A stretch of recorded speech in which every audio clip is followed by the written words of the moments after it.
And we're recording. Thank you guys so much for being here for Mom's Night In. My name is Tomi Akatunde. I'm the founder of Modern Mia. It's a platform that celebrates, supports, and empowers Black moms through content and community.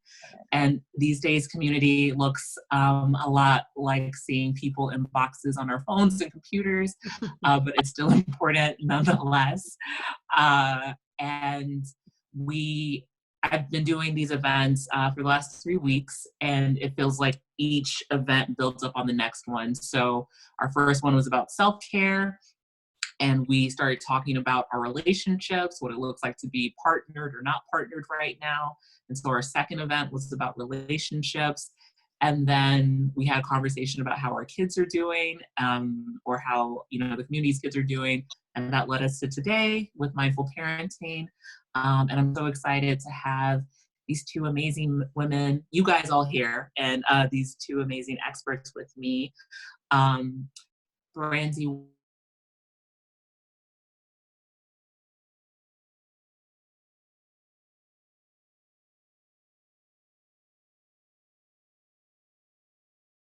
Kennedy, Carter, and Kaiza.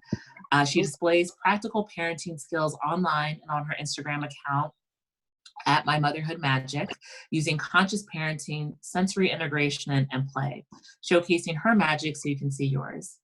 Hey, Brandy. Hey, girls. Hey. And then we have Malia El Segal with us. Malia is a licensed clinical social worker in New Jersey and registered play therapist. Malia specializes in working with school-aged children from 4 up to 18. She uses the breath and movement as well as her own authentic voice and style to move clients' progress forward. Starting as a school-based social worker, Malia's primary focus has been to build trusting and affirming relationships with kids, and secondarily reframe for adults the widely held beliefs about children's challenging behaviors. Malia continues to grow and develop as a clinician herself 10 years later, as she recognizes the importance of self-reflection and discovery in her own healing and thereby the healing of others. Hey, Malia. Hi, ladies. Thanks for joining us tonight. Yay. So I just wanted to start off with some community sharing, like how are you doing, but also tell us how your kids are doing and what about this topic drew you in today.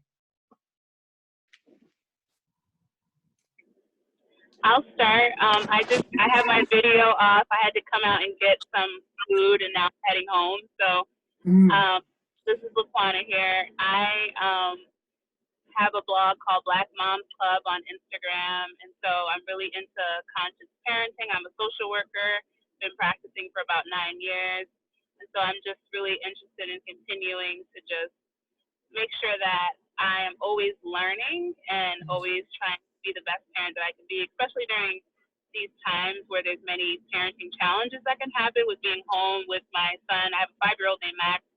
I just want to stay connected with people and just make sure I'm joining in on all these different virtual meetings so I can see to just brush up on my skills and just always learning how to be the best parent that I can be. Oh, thank you so much for being here, Laquana, and you already are the best parent you can be. Thank you. Thank you so much. You're welcome. Anyone else? Ebony, where are you? I mean more like it's beautiful. I want to be where you are. Oh, thank you. I'm in New Mexico right now. Okay. Thank you. Sorry, I joined in a little late. No, you're fine. No apologies necessary. What brings you here? How are your kids doing? How are you doing? I'm doing okay, if I'm being honest, and my son is doing good.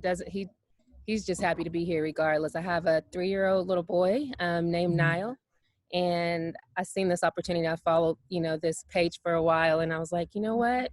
I'm just kind of craving sisterhood, motherhood, people, just a lot of my values really do align with what matter. Am I saying this right? Matter Mia? Matter Mia, yeah. I just really want to just create community and kind of share and be curious, because my son keeps me humble. So Oh. that, yeah, just find new ways to be better. Yeah, I appreciate you. Thank you for being here. Thank you. Yeah. Anyone else? How are your kids processing and feeling about everything that's going on right now? So, Hey, Tansy. I was not gonna turn my video on because I looked at all y'all. Y'all all have on clothes, and I did not. So, y'all gonna get this robe and this bonnet right now. Love it. Into it. So, my boys, they're doing okay. They're young. So, a 2-year-old and a 3-year-old. But they miss their friends. They miss school. So today, one of their classmates drove by the house, and we stood in the door and waved.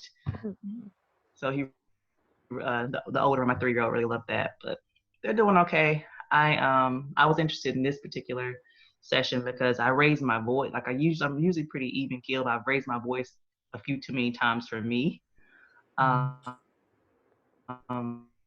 Weeks of stay at home or shelter at home, whatever it's called. So I just want to just listen in on what the experts say about, how to, manage myself and how I interact with my babies. Mm-hmm. But yeah, I'm gonna turn my camera back off, and I might be back a little later. I love that robe. I'm into that bonnet. It is what it is. Comfy cozy is the way to be. I feel like these days, you know what I mean? Like just be comfortable. Exactly. I have a t-shirt on because I met my brother's girlfriend for the first time. This is like the first girlfriend he ever wanted any of us to meet. But my PJs are ripped and it's not cute down below. So I feel you. Anyone else want to share how they're feeling, how their kids are processing everything?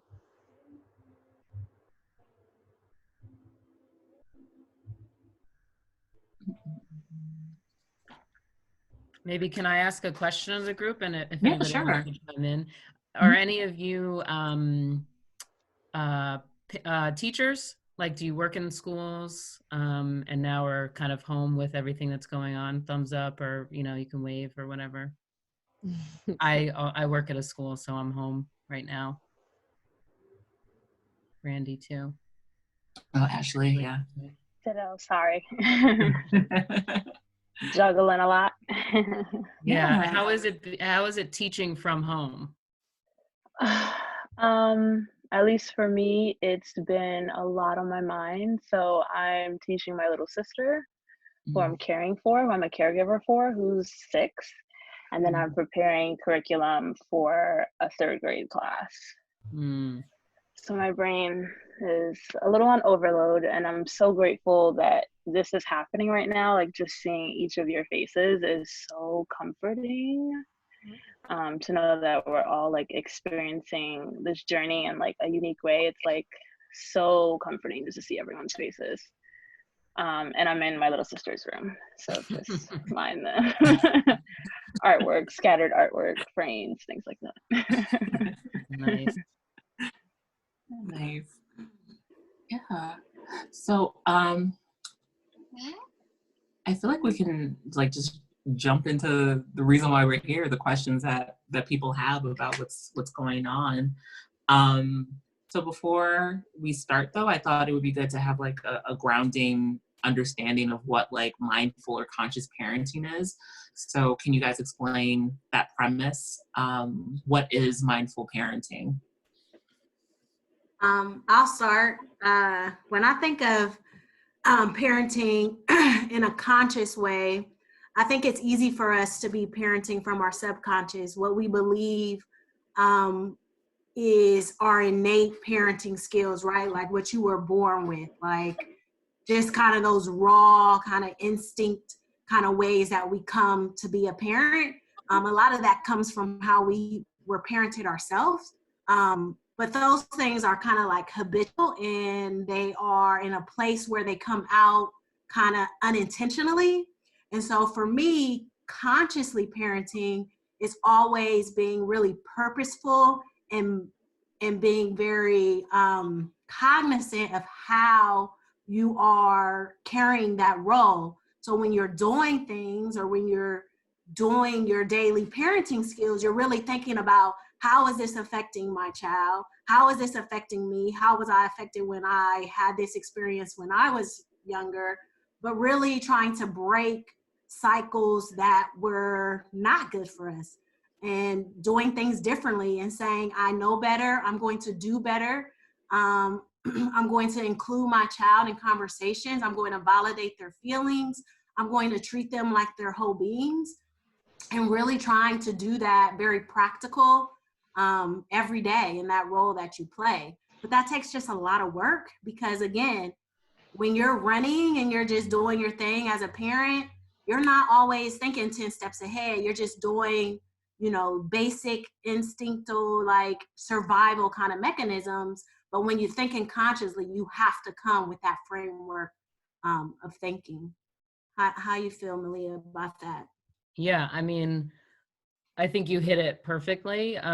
It's definitely something that it takes effort. And when I think about like the word mindfulness, like I think some of us, we hear mindful and we think of like meditation maybe, or something that looks very like serene and peaceful.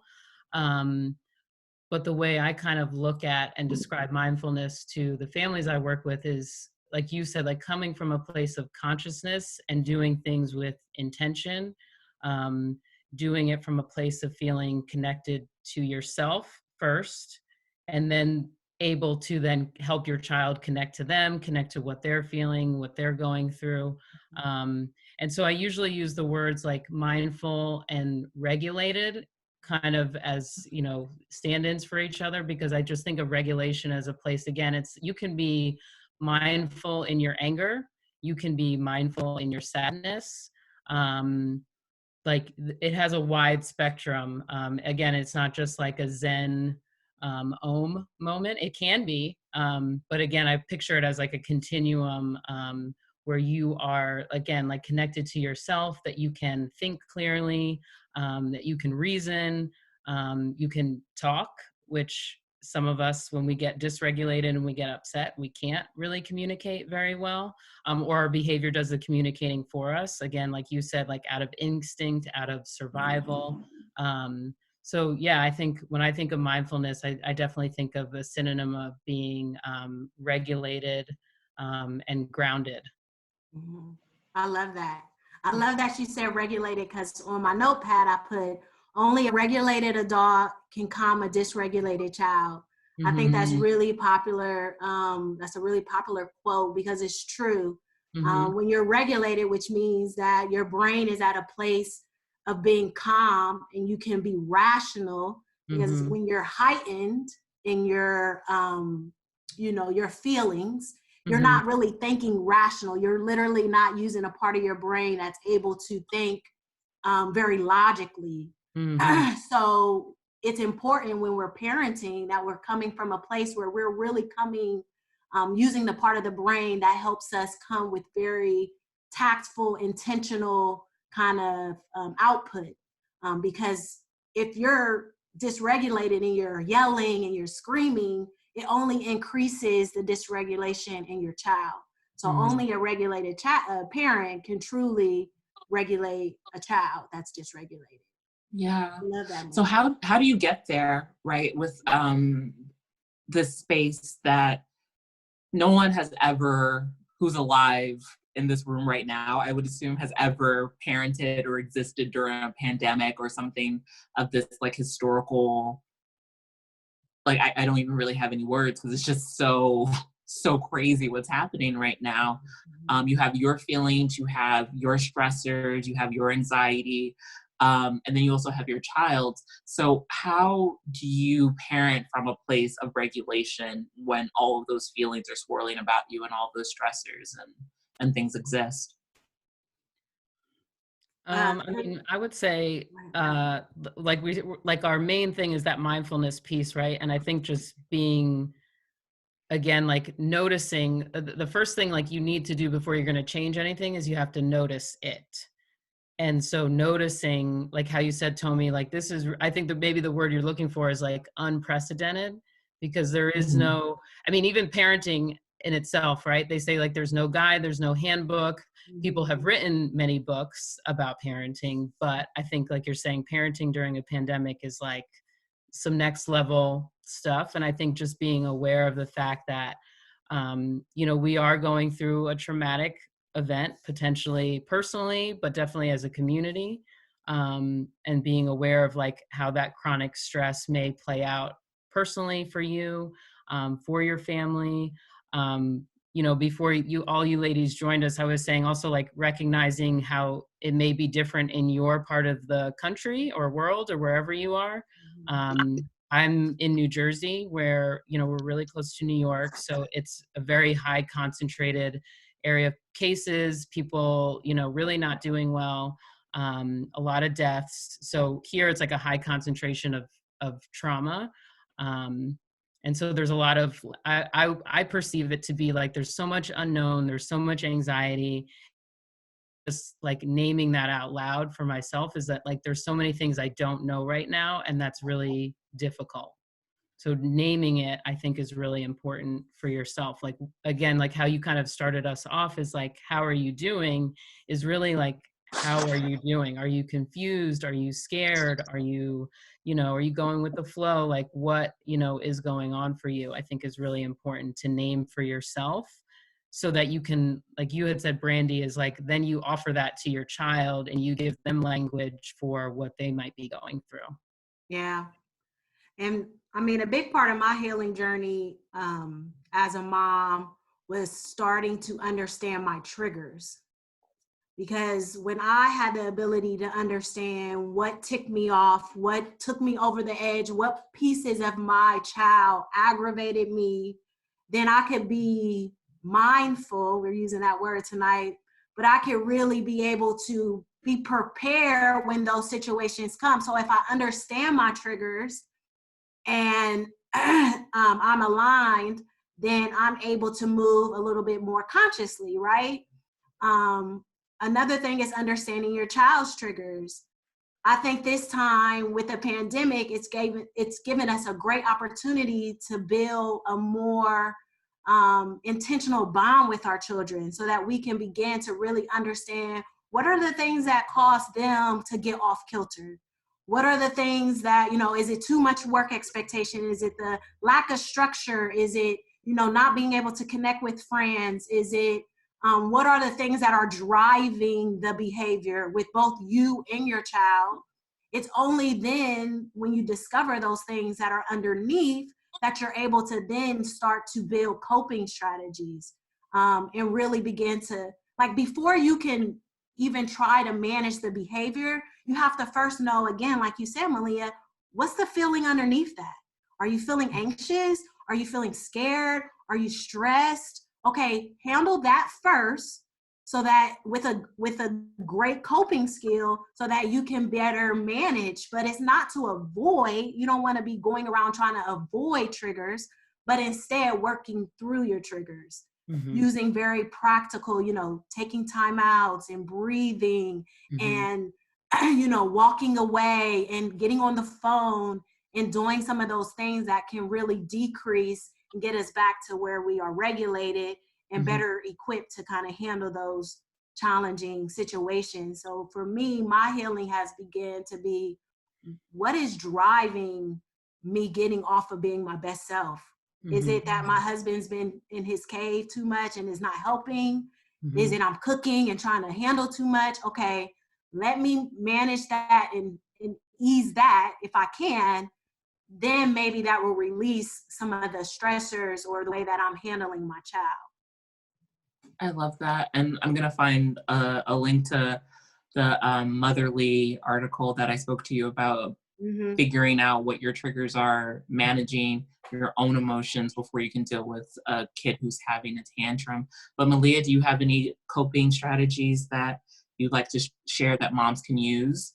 Yeah. So, I mean, and I also, on the triggers thing, I did have in my like resource list, I'll share it in the chat. It was like a really great, it's a free resource. You just click in and you can download, but it's literally called Tracking Your Triggers. I forget what the therapist's name is who posted it, but I was like, oh my gosh, this is excellent. Yeah. I mean, I think like what Brandy said is like, and I think it's one of those things that is so overly stated, but so important and so basic, is like the breath and coming back to your own, like, how are you taking in oxygen? And even right now, like, I'm like excited, I'm nervous, like I'm feeling a lot of things, like being here with you all. So I'm just gonna like sit back for a second, take a breath, you know, and just again try to reset my nervous system a little bit.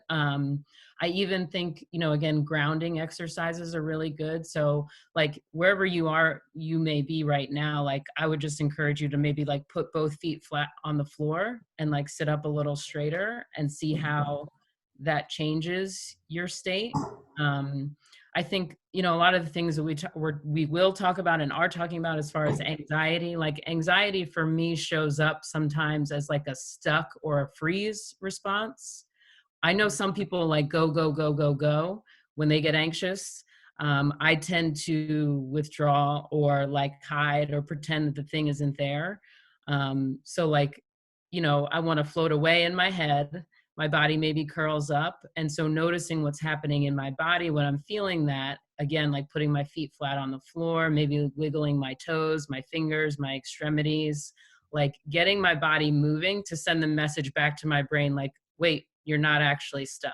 Like you can release from this, you know? And like you said, Brandy, is like not always, like you don't want to avoid the feeling, you want to move through it. And every time you practice, you know, I think of mindfulness and a lot of these things are like, it's a practice, it's a muscle you have to develop. Like you can't just be like, okay, you know, I heard this skill and now like it should just automatically come online. Like you have to practice. And sometimes I think like the practice comes maybe not at the height or the like the extreme point, you know, that pinnacle of dysregulation. It might just happen as like you said, like you're cooking and you're like, oh, I'm getting so frustrated. Take a breath, right? It's not high stakes. You're just like making dinner and maybe you're starting to get that dysregulation. That's where I think it comes in, is just like practicing in those smaller moments, like almost like, you know, I tell my like clients, like, you know, like for dance, you have a recital, but leading up to the recital, you have all these practices to get you ready for that. Or for my teenagers, it's like, you know, baseball or whatever sport, like you're practicing for the big game or, you know, the championship. Like I picture mindfulness and breathing the same way, as like, I got to practice in all the small moments so that when I have a big challenge, I'm like ready to face it. You know, I have those tools, they're in my back pocket. So yeah, that would be, you know, breath and movement, like I said in my, you know, description, is like, those are really big ways that I, you know, cultivate like progress and growth with my kids. So yeah. Yeah. Yeah, movement is key. Oh, what'd you say? No, I was saying movement is key. When you're moving, you know, you're sending your brain endorphins. Those endorphins make you feel good. That's fact. That's research based. So when you're moving and you're getting those feelings, and sometimes you're moving and you're walking outside and you don't even realize how much you feel more regulated. But something I wanted to add to a coping strategy is really thinking about life outside of motherhood and really thinking about self-care, not in a way that like you're taking bubble baths and like giving yourself pedicures and kind of those surface level self-care strategies, but really taking time to sit with yourself outside of all the roles that you play. Because that's a big trigger for me personally. It's like when I'm not pouring into myself, then I'm feeling overwhelmed because I'm not rejuvenating myself and able to, in order to replenish my children and my husband and like my job, because I'm not, you know, pouring back into me. I can only pour out what is inside of me. So when thinking about your anxiety, a lot of times is you got to come to like treating who you are, like your surface, your core. Then it makes you feel more equipped to then hand off that to someone else. Oh, I love that, because I think there's an image of mothering being like a very self-sacrificing one, that like you have to have all the answers, that, you know, you don't exist or you exist in service of your children. That I think it's important to talk about like no. Like, no. Yeah, I feel So- like you're saying, Brandy, it's almost like identifying yourself as Brandy the woman who has like then these other roles Yeah. and responsibilities. Yeah. Absolutely. Definitely. So my next question, actually, Paige, you asked and I'm sorry if I'm mispronouncing your name. I hate doing that. But her question segues to my next question, which is, how do you help your kids articulate and then process their feelings about what's happening right now? And her direct question is, my son is 5 years old. His big emotions show in outbursts and breakdowns a lot lately. He is extremely competitive in games and controlling during play with his sister and me. How do you learn their triggers when they don't have a good emotional vocabulary? He is very young, and when he plays, he is upset. I attended a class that encouraged aggressive play to express his big emotions, like swords, guns, etc. But yeah, how do you help your kids express and articulate what they're feeling? And if you could break it down from like a kid who is on the who's younger and doesn't have a vocabulary to like an older kid who does have vocabulary but may not like have the desire to express it in a like I feel I statements, you know. Mm-hmm. Yeah, for me and things that I talk to parents and things that I work with my children at home is a lot of literature, you know, books around feelings, or even if you're reading or looking at pictures, you know, how do you think that person feels, you know, before the meltdown, right? Like not as the meltdown is happening, but really being an emotional coach. I think parents are emotional coaches. So really doing the preparation, like that's a part of consciously parenting, because if I'm parenting from a conscious place before the meltdown comes, I'm going to do a lot of the grunt work before that happens. So again, there's a lot of feeling activities. I would challenge you to just, honestly, you can go on Google and look up feeling identification. One of my favorite feeling books is by Todd Parr. And it's just called The Feelings Book. And there's several others, but it kind of just goes over, you know, feeling expressions. And then for older children, like my daughter who's 12, she's not like, Mom, I'm feeling, I mean, there's times she does that, but for her, I had to have her start journaling. I had to have her start writing around her experiences just with life. And if she felt comfortable with me reading that, then we would process that together. But I think a lot of work goes into just kind of like when you're just experiencing your child or you're just playing with your child and it's just one-on-one or wherever the situation may be, it's good to just call it out. Oh my God, you look so happy right now. I can tell you're happy because you're smiling. Even talking out loud to yourself. Oh my God, Mommy is so angry.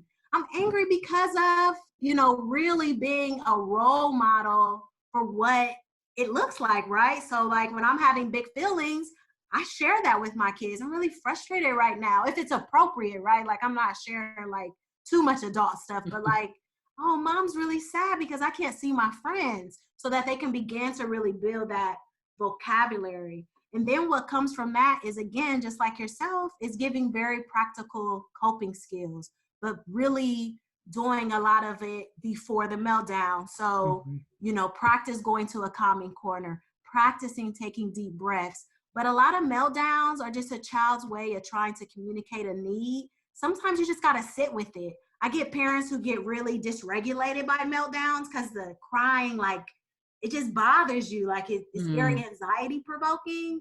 The best thing you can do when a child is experiencing a meltdown is just stay calm and just kind of just let them work through that.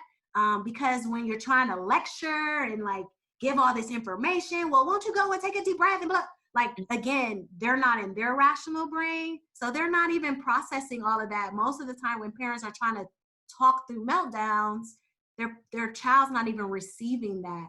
So really trying to do a lot of the practice before, and then when it's happening, do small, simple messages, but really kind of be there as a calm person and just know like that's a child's normal way of kind of coming out with a negative emotion. That's totally normal. All children cry. That's their natural way of responding to stressors. Try to figure out what it is that they need. Most of the time, if you're bonded with your child, you know when they're tired. You know when the last time they ate, if they're hungry, if they need to just go outside and get some cold air. You know, really start to begin to understand. If you're in tune with your child, then try to build, you know, intention of knowing what are some things that bother my child to where they would have to, you know, it would be creating a meltdown. Yeah. I also too, like when you think about difficult moments, like you said, like in the moment is really just about regulating yourself so that you can then regulate your child. The heavy lifting, I think, like you said, comes before that. Like, you know, maybe before your son sits down to play video games, you talk about like, you know, like, I know you love those games. Every time you play, you get so worked up. Do you notice? Do you feel like, again, that attunement that you talked about, Brandy, is like tuning in and getting the child to attune to themselves. Like, yeah, you're right. Like, is this fun for me? I think a lot of kids like have like a convoluted view sometimes of video games. Like, it's so fun, but there's also like fun linked with like intensity and tension around games. That's like, is that the link that we want to have? Like, really fun? I don't know if your little sister's having fun, or I don't know if, you know, I'm having fun when I have to tell you to stop and it turns into a whole thing. Like, are you sure? And so you kind of like feign confusion sometimes, like, just again, like you're building the vocabulary, not just around like the difficult feelings, but again, like if we think about it on a scale, like, you know, I show kids often like that graphic of anger at the top of the iceberg with all the other things underneath.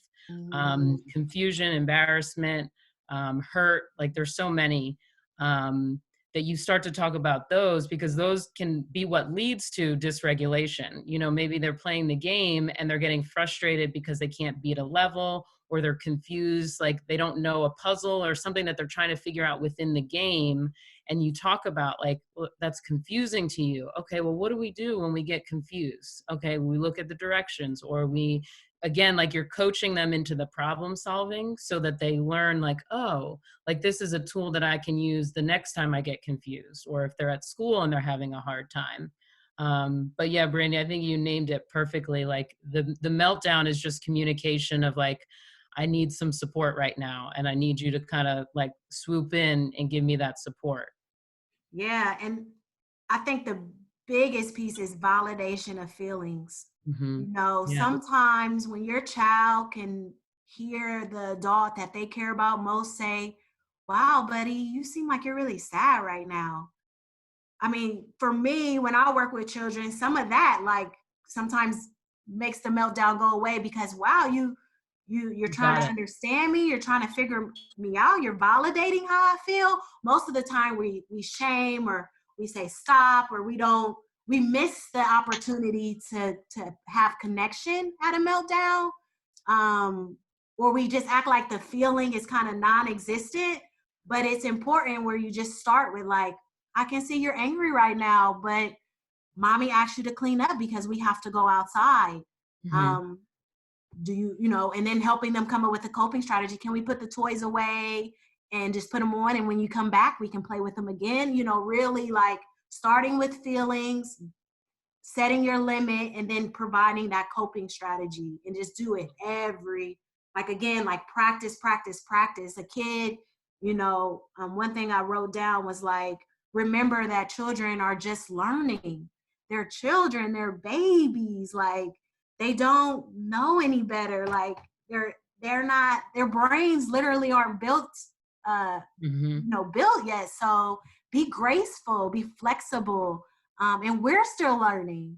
And so give yourself a lot of grace. And if you don't handle it properly, a lot of things that I do is like, if I yell, I'm okay with like going back and saying like, I'm sorry I yelled at you. Mommy got frustrated. That wasn't the appropriate thing to do. I should have did this. Because again, I'm trying to be a role model for them to be able to be like, okay, you were able to like go off and then you came back and you apologized. So really digging into feelings. I had model down too, like children learn by seeing, and like you're saying is like so much of this is like very new territory for them as well as for us. Yeah. Like if you're on your own journey of healing, like you're just at the cusp of like, okay, now I can figure out and manage my emotions, plus I'm an adult. You have a child who has like no basis for that. They're really looking to you to be that model of like taking a step back, looking at, did what I did work or did it not work? Like, am I evaluating the effectiveness of something? Like, you know, mommy yelled at you. And then I realized whenever I yell, you just get sadder or you get madder. And I thought to myself, like, it is really like naming that process out loud is what helps it to kind of drop into the kids like funnel. I essentially think of kids as a funnel. And so, you know, we throw a lot at them and some of it pops out of the funnel. But really when you say like your process, you know, I said that thing and I'm not sure it was the right thing to say because you got upset and I felt upset. And so maybe mom needs to try a different way next time, you know? And again, you're modeling that try a different way so that the child has a new tool in their toolbox for the next time. Because there's going to be a next time. There's going to be a blow up. There's going to be a challenge or a threat that they're going to have to respond to. Absolutely. You guys. I love these conversations because it's like, oh, I wish I had that when I was a kid. I know. I know. And I think, to be honest, like you had said that before too, like you just like, I think that's why I can only speak for me, but I chose this field because I felt like I was a kid who was really crying out for help and it just fell upon deaf or incapable ears. Yep. And so I pursued, you know, children's mental health because I'm like, these kids are crying out. They need something. I'm going to like answer the call because nobody did it for me and I want to be there for them. Same. You know, I have a kind of history of trauma, having an absentee parent, and I was triggered by having children and watching my husband parent my children, my daughter specifically, and like thinking like, damn, how much better of a woman I would have been if like my dad helped me ride a bike or walked me to school or did that. Maybe I wouldn't have had so many ex-lovers, you know, but I think it's part of the reparenting process. I think that's a big topic now. It's kind of like going back to when you were wronged as a child and kind of really make amends with that woman, that girl. Because that for me was like going back to my 8-year-old self who like one day wished my dad was there and he wasn't. I had to just sit in that moment and then tell him that it hurt me. And then I had to forgive him and myself and say, it's okay. He wasn't there. But a lot of that is like going back to what it felt like when you were little, because usually our triggers are around the things that triggered us when we were little. And no one helped us process that. Yeah. And that takes a lot of healing work because that's hard work to do, is sit back in that trauma and go back there again when you're an adult. It's such good work. Yeah. I'm gonna keep it in because this isn't about me. It's about mindful parenting. It's about all of us. So, you know, that's a lot of work that you're doing, right? Because you're reparenting yourself, you're modeling the behavior that you're teaching your child to mirror, but you know, sometimes shit happens, and you're like in manage mode. So how can you manage challenging behaviors that are a direct result of this challenging situation? I mean, so kind of looping off of what Brandy said, as far as trauma goes, like, so there's simple trauma, there's complex, and there's developmental. And when I was trying to think what we're going through right now and like how that's going to land, like, is it going to land as simple? Is it going to be complex or developmental? And I think it could be all. It really depends, again, I think, like how this affects you and your family personally, how it affects your community.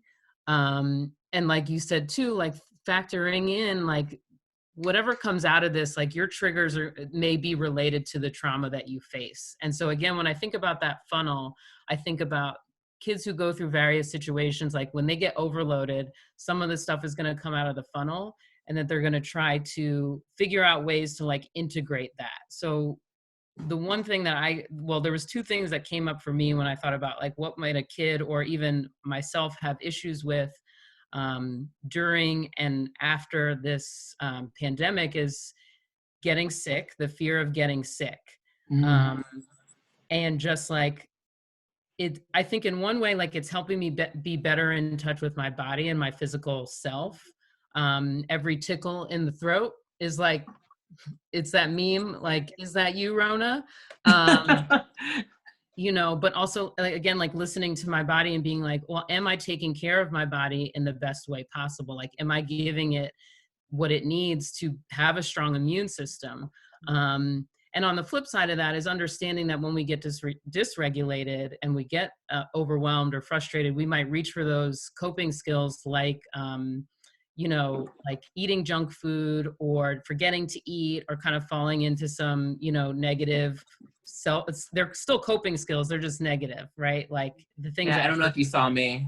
Yes, exactly. Like there's a lot of people who I think every day of the quarantine are just drinking a little earlier and earlier. They're like, I don't know what day it is. I don't know what time it is. And just being cognizant, right? So, we're talking about mindfulness is like, just do it mindfully. I'm not saying don't drink. I'm not saying don't have a drink at 3:00. I'm just saying if you just notice like it's 3:00, I'm feeling overwhelmed. I need a change in state, or I need, what is it that your body is really telling you that it needs? And then the other thing that I think might come out of this, and again, there's so many things, and I'm sure Brandy, you have some thoughts too, as far as like, how this trauma will manifest. But the thing I went to the grocery store today and everyone has a mask on, and that's very, it's not, I wouldn't say it's so dysregulating, but it's uncomfortable. It's unusual. Yeah. It doesn't compute mentally. And so I think that's something too. I mean, obviously I'm not seeing a ton of kids out at the grocery store, but I think those are a couple of things that like, kids and families may have traumatic issues with as far as like getting sick, and just kind of like the shift that we all have to kind of take as a community, all with the hope of, moving towards wellness and progress. But it on the way, it can feel a little bit, I think, jarring. Yeah. One thing that I've been saying to myself is build resiliency, not panic. And don't allow this to be a childhood trauma for your child. And a lot of ways that we do that is because, again, we're modeling, right? And if we're panicked and we're moving in the world in a very panicky way, then obviously that's going to increase your child's panic. So really thinking about how are you handling the epidemic, and how you build resiliency with kids is by showing them that you're going to keep them safe and that your environment will continue to be stable, safety and stability. And we provide safety by keeping connections. So in the same way that we crave connection as adults, I would be setting up conversations where your kids can write letters, pretend letters, act like if their kid really young, act like you're putting them in a mailbox, taking pictures to send to friends, getting emails. I allow my 5-year-old daughter, she like has a little play date on her FaceTime on the iPad, but finding creative ways to continue to have connection so it still feels normal. Even just opening the conversation of like, how do you feel about this? Like, let's talk about it. Like, are you feeling uneasy? Mom's feeling a little uncomfortable. That's important to allow them just to share. But for really young children, again, just really providing the structure And that doesn't have to look like rigidity. I've been seeing a lot of, and I just posted about this because I've been seeing a lot of like rigid routines and like color coded.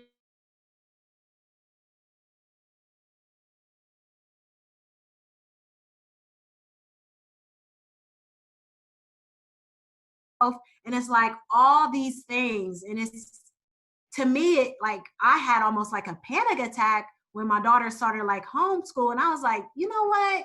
I'm not going to appease to the masses. I'm going to do what's best and what's practical for my family to keep me sane because sanity comes first if I need to parent effectively.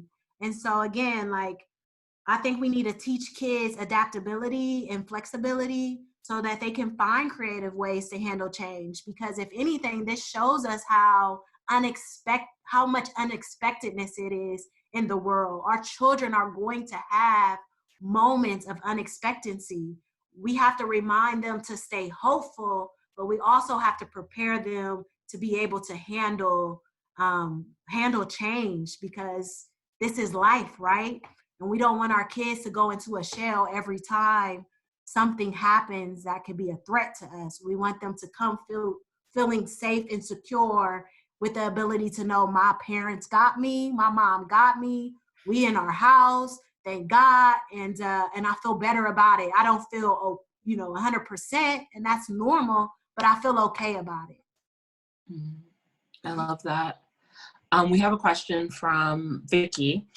Vicky says that she struggles with creating boundaries because in her family, there are two extremes, no boundaries or super strict. Is there a process she can go through or questions she can ask herself to see if the boundaries she's setting are appropriate? How can she work through the feelings of guilt, knowing that she's doing the right thing, but she still feels guilt? I mean, so it sounds like you're picking up on like a feeling. And so when I think about like really being authentic is like you said, Brandy, kind of like releasing like the expectations of others and reflecting inward and kind of like what feels right for me, what feels, and I mean, I don't know how old is Vicky, I don't know how old your kids are. You can include them and be like, what feels like it's going well in our family right now? Like I had like a few words that I know, we're kind of doing a free flow Q&A, but one thing I had was, really reflecting and thinking about, I think this is a really good time because things are so, I guess, disjointed or changed from what our normal routines are, is a chance to reflect and say like, well, what's working well and what isn't? And maybe you do that with your partner if you're co-parenting or, whatever your situation or setup is, but really reflecting and thinking about what's working well and what do I need to change or modify? And again, coming back to that idea of like, can you be adaptable and flexible where maybe you try, a new strategy or a new routine for 5 days. And again, you practice that evaluative stance where you say like, hey guys, family, whoever, like we were trying this last week and that didn't seem to be going well. What if we did this week? Before we were having lunch, like I'm sure a lot of the kids are used to eating lunch at like 10:30, right? At school, like 10:30, weird times, I think, when you think about a typical adult eating schedule, but also like from a regulatory standpoint, like the blow-ups or the meltdowns might be happening because they're hungry. And so saying like, well, maybe we just keep having lunch at 10:20, maybe we change it. Maybe we have 2 lunches. Maybe you have, lunch at 10:20 and then you have like a second lunch at, 2:30, 3 o'clock. And again, you practice that skill of what does my body need right now? And I do this a lot with little kids, they'll come in for a session and they'll, bring a snack with them. And I'll say like, oh, your body's telling you it's hungry. And they'll kind of look at me. They're like, no, my body's not saying that. I'm like, oh, well, that's confusing because you got a snack. And I know when I'm like feeling hungry, like I hear my tummy rumbling, like there's some things that are going on with me, like I get cranky that tell me, oh, Malia needs to eat. And so again, like you're modeling that skill of listening to your body so that your kids start to pick up on that. Anybody wants to Google it, it's called interoception.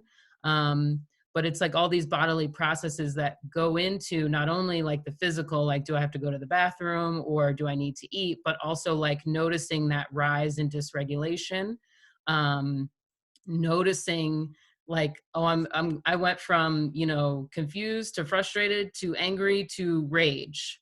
That's interoception, is like just having that felt sense of what's going on in my body right now. Am I hot? Am I cold? Do I need a jacket? You know, all those kind of things I think are really helpful. And those are the things like to look at again, like with your family, if you're trying to figure out like what works for us, you need to get the opinion of us, you know?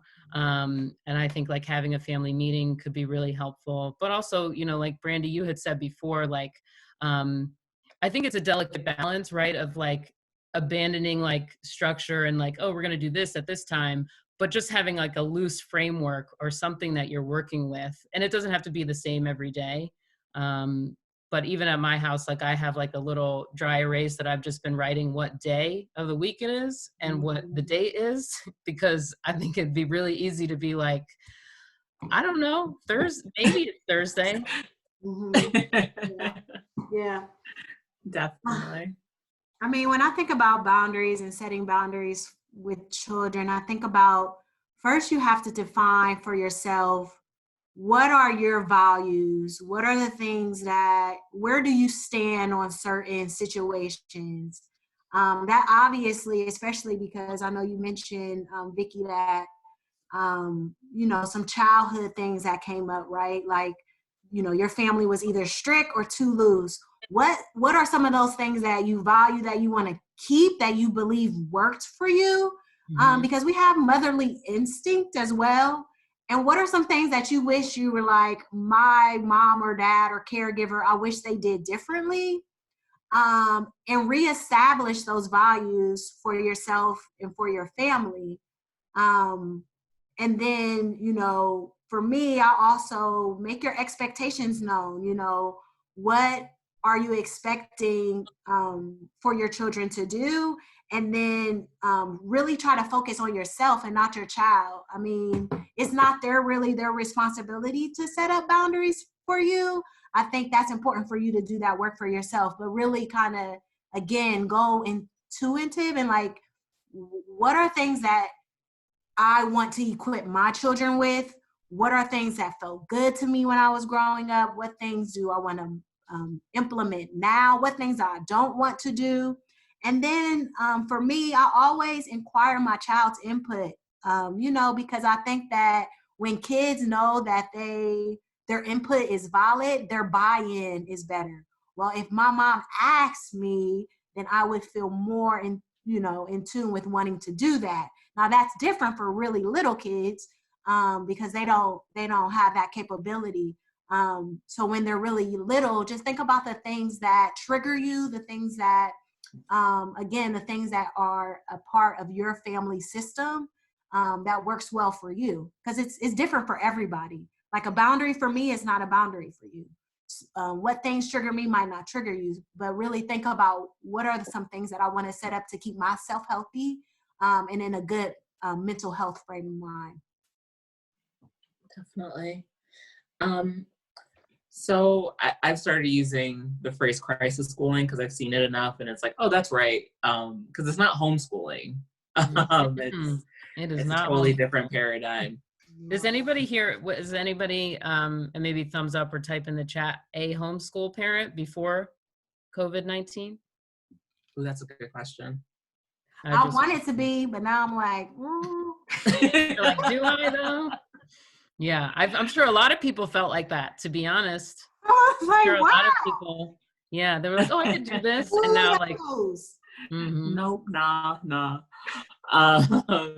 So how can you make crisis schooling like manageable for everybody? And maybe me saying for everybody is like, you know, not realistic, because you have your expectations, you have your child's teacher's expectation, you have your child's expectation, but how can you navigate crisis schooling right now in a way where like, oh, you're welcome, Marissa. How can you navigate crisis schooling in a way where it's not a source of like triggers and trauma for you and your kid. Yeah. I mean, for me, I had to shift my expectations. Mm-hmm. I think when Monday started, I had very high expectations. I'm going to do it all, keep up. And then reality hit. And I saw my daughter be on the computer all day, and I wasn't okay with that. I started seeing myself get frustrated with the way that I was teaching my smaller child. And teaching is an art. Teaching is a profession. Teaching is a skill. People go to school to be able to teach. And we're now asking parents to be educators. And that is hard because it sometimes compromises the relationship that you have with your child. So for me, I'm like, I'm not going to compromise my relationship in order to meet others' expectations. So don't overextend yourself. And what I really started to think about was how much information is my child really retaining anyway? Like, okay, I'm teaching, but is my children really learning? Like in a crisis, are my children really able to pick up on school skills? I'm not so sure about that. But what I am sure about is I can probably fill in the gaps in where school was missing, like washing the dishes and showing them how to do very practical things and things that schools kind of miss the opportunity to teach, and kind of gauge those skills, because that is something that I'm good at as a parent. And then always just lead with sanity. Like if you're dysregulated, you're not doing your best teaching. And we already have enough stressors going on. And I really feel like in my district in particular, in Columbus, they have not done well with the crisis as far as education. First of all, I feel very empathetic for our teachers to have the ability to be at home with maybe their own children and then have curriculums for other children. I feel like that to me doesn't match the human way. That's not being gentle. That's not being kind. That's not being forgiving. I think we live in a society that's very driven on productivity and politics. And it really shows in our education system because we want to keep up with that.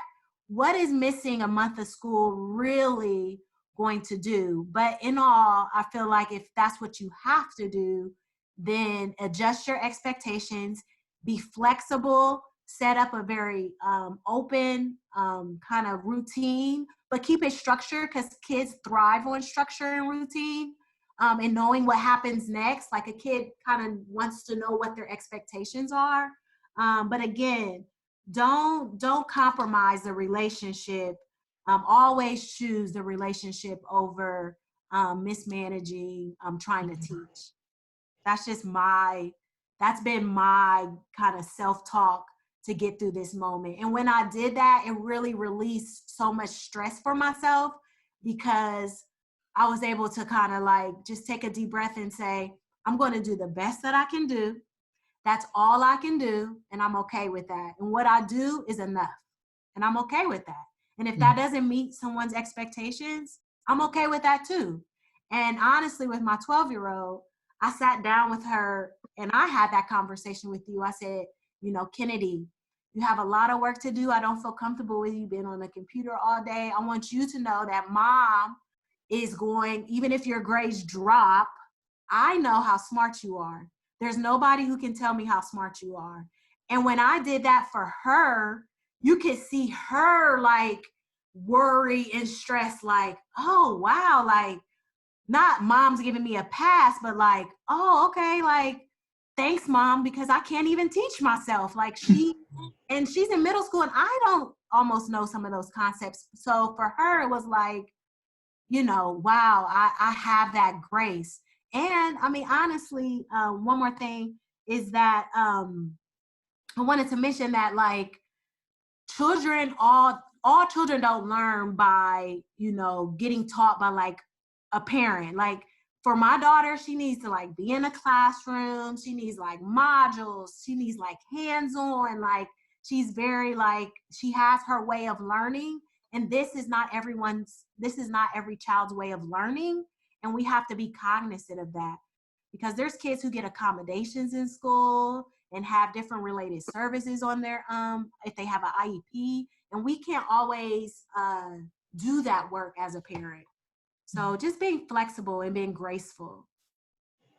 Yeah, I feel, I mean, Brandy, I'm sure being a mental health professional in a school is a dynamic position as all this is unfolding, because I feel the same. I'm like, this is not normal.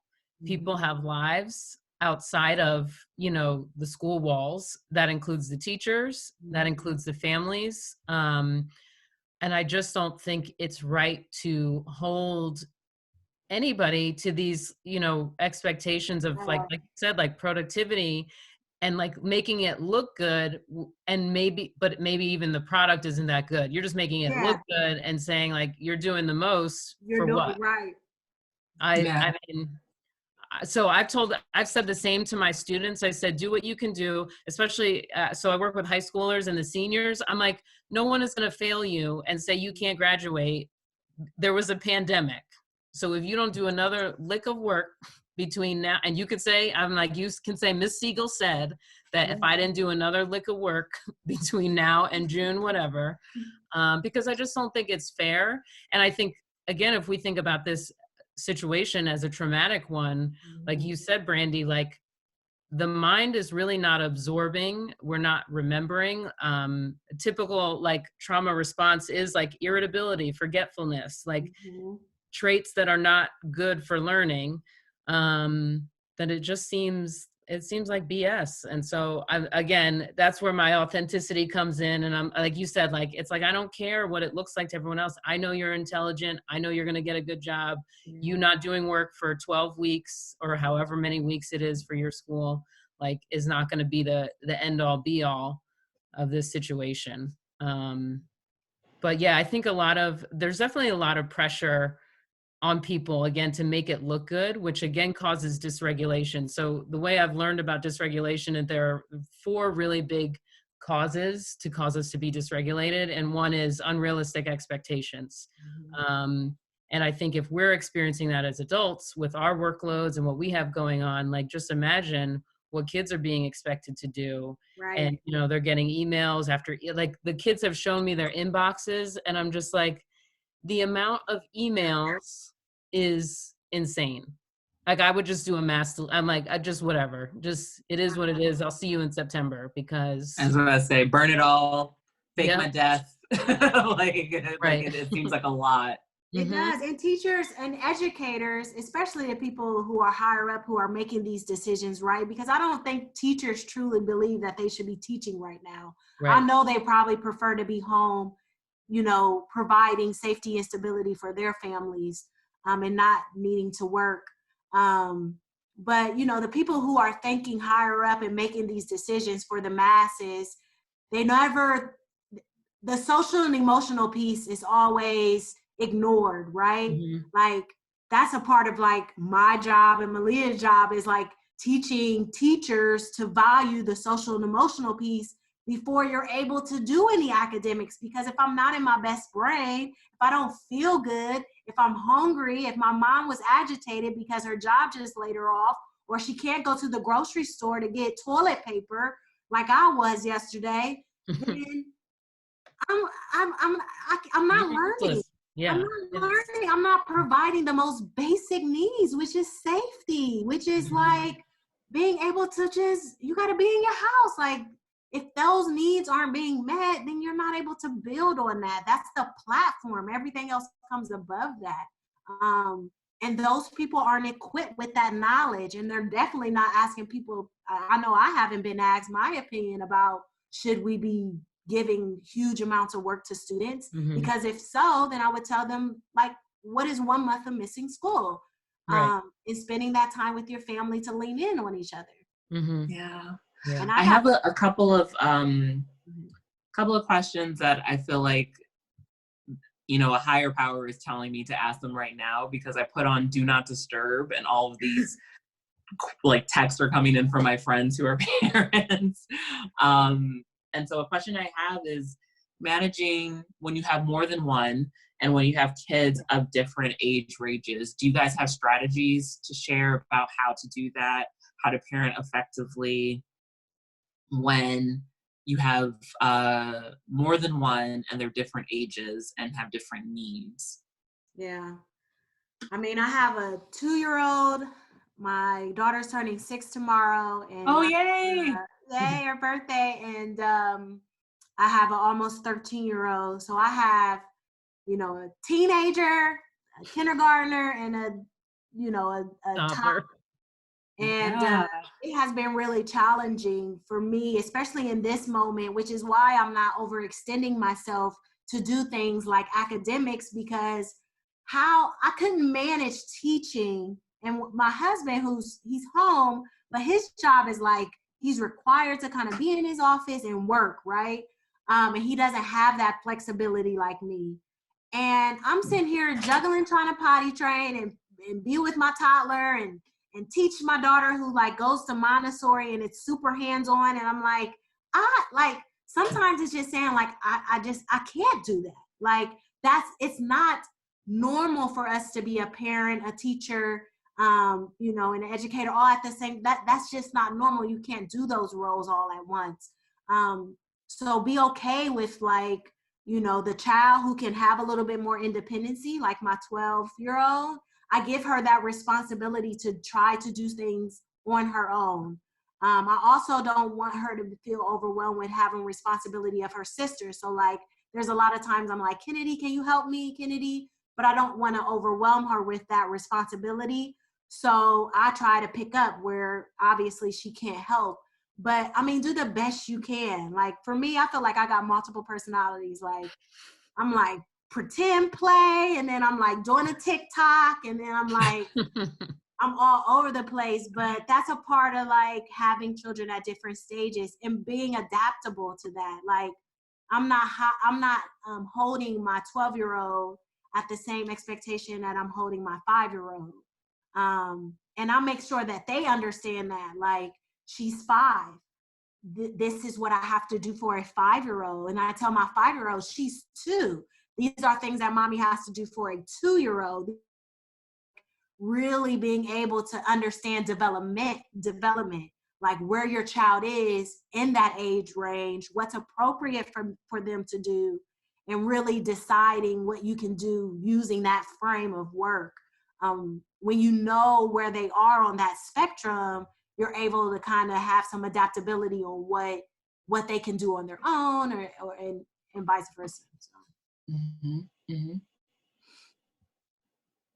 Yeah, you hit it. I feel like the only thing I would add is thinking about how sometimes, and I don't know if this has come up for you, Brandy, where your oldest sometimes regresses. Yeah. I think any of us, when we face challenges or stressors, we sometimes fall back. And I see it even in myself, like, I've been like playing video games on the Xbox. Like I don't ever play video games, but that's something I did a lot when I was, 13, through 18. And I think it's a healthier way of coping with the stress, but understanding that sometimes kids will regress when in distress. And so sometimes thinking about what would, a younger age child need in this moment, and is their behavior telling you? Behavior is a huge communication tool, right? And so I feel like if a child who is 11, 12, 13, but is acting 6, 7, or 8, one, check in with yourself. What's coming up for you? Like, I know sometimes I would even get frustrated with my own clients when we would touch on something sensitive and I would see them get small and like do baby things. I'd be like, what are you doing? Stop. Like, that's annoying. In my head, obviously. And so just checking in with yourself, like, what is this, kicking up in me? Am I frustrated that my child is being so needy right now? And I think, Brandy, to your point, when I'm already so needed in these other really, pressing ways. So saying to your child, like, I get that you need mom right now, but so-and-so really needs a diaper change, or so-and-so really needs to go on the scooter or needs to go on the game first, just so we can keep the peace. But just understanding that regression sometimes will show up when we're in distress or when things are not, our normal routine. Yeah. What are some ways to help kids who we've touched on this a little bit throughout, but like who miss their friends, who are missing these milestones that like are really unfair to miss. I feel bad for seniors. I feel bad for 8th graders, 5th graders who were like looking forward to these milestones that were going to transition them into the next phase of wherever they were in their life. And now they don't get to have that because of the pandemic. Like, how do you help them process that? And maybe even suggestions for how to celebrate those things in this new context that is so unfair, but the reality at the same time. I mean, so one of the words I had written down for today was like grief and loss, and kind of just grieving those experiences. And when we think about grief, like I think traditionally we think about like losing friends and family, which definitely may come up as part of the pandemic. But yeah, I think like events and plans and those coming of age milestones is just acknowledging, like, you know, we've talked a lot, I think, so far about like acknowledging feelings, but like really dropping into the anger and the sadness of not being able to, you know, have your graduation, or if you're like a rising, like you're saying, like an 8th grader or a 5th, anybody who might be in a transition period, just acknowledging the sadness of like, we're not going to get to do that. And that's really a bummer. And I think, you know, Brandy, you had mentioned it before, but I just thought about like, when you were talking about reparenting yourself, and it is like that sitting with the feeling of whatever it is like the teaching tool. So to be able to sit with my anger, or to sit with my sadness, and then come out on the other side of it is where the growth happens. So you say like, I'm so mad, you know, you really wanted to celebrate this blah, blah, blah with, you know, your friends or your class or whatever.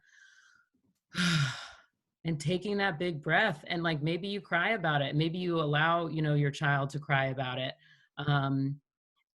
And, you know, I think of we didn't really poll everyone, but I think about kids who are neurodiverse, who maybe were nervous or anxious, or were going to be overstimulated by some of those activities, but also dropping into the relief that might come. Like, I know some of the stuff I was like, I'm glad that's off my plate now.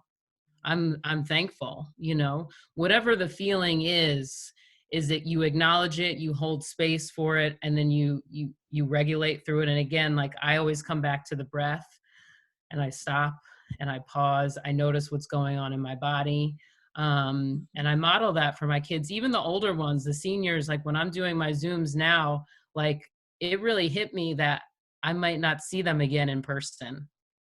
And like, that was so, I knew that was coming, right? They were going to eventually graduate. But, you know, again, like, that traditional route is now probably not going to happen.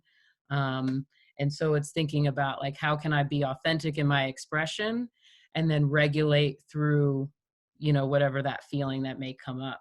But yeah, there's a lot of grief and stress around a lot of that stuff right now. Yeah. That, I mean, you said that great. Anything to add to that is like, just again, like, trying to be creative with connection. And I felt this because my daughter's birthday is tomorrow, and she's 6, and she said, Mom, I want to skip my birthday. I don't want to be 6 now. And she was she's 6, so she was trying to just really articulate that she was sad. Like, she's used to, like, her little school, they do like something where they sing a song, and like her friends, and like, I had to tell her I canceled her birthday party, and like, I mean, she was super bummed out, and I could tell.